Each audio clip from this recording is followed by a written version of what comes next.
आज चाहिँ भिडियो बनाउँदैछु। बाटै हिँड्दैछु बिहान बिहान है, र यहाँका केही भ्यूजहरू देखाउँदैछु। ल हेर्नुहोस् चारैतिर। अब यो बाटो हिँडेर तय गर्नुपर्छ।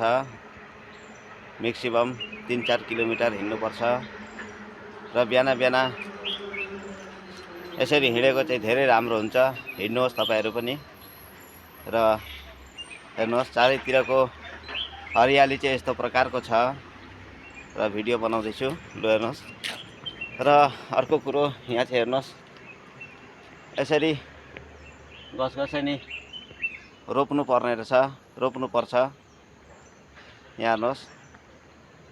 र यो भिडियो चाहिँ अब सबैजनाले हेर्नु होला। बिहानको सुरुवात चाहिँ यसरी हुँदैछ। उहाँ हेर्नुहोस्, बाटो पुरा खाली छ, अहिले कोही हिँडेका छैनन् र त्यसकै बिचमा भिडियो बनाउँदैछु।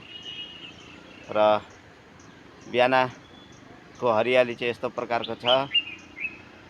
जग्गा जग्गा चराचुरुङ्गी पनि च्याकुङ चुकुङ गरेर कराउँदैछन् है। तर जति कराउँथे पहिले, अहिले त भन्दा धेरै कम्ती छन्। एक दुईवटा होला र धेरै कम्ती सुन्न पाइन्छ। र हेर्नुहोस्, यही कराउँदैछ त हौ। हेर्नुहोस्, त्यस्तै प्रकारले उता बाँस रहेछन्। र अब एकैछिन बसेर भिडियो बनाउँदैछु। र हेर्नुहोस्, यो भिडियो चाहिँ अब सबैजनाले हेर्नु होला, लाइक शेयर कमेन्ट गर्नु होला।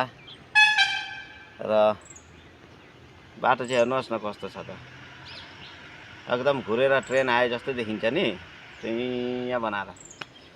र यस्तो जग्गा चाहिँ, यस्तो जग्गामा घुम्न अवसर मिल्यो भने चाहिँ पक्का घुम्नै पर्छ, नघुरी हुँदैन है। बेला बेला कुद्नु पर्छ, बेला बेला हिँड्नु पर्छ। ल यो भिडियो चाहिँ अब सबैजनाले हेर्नु होला।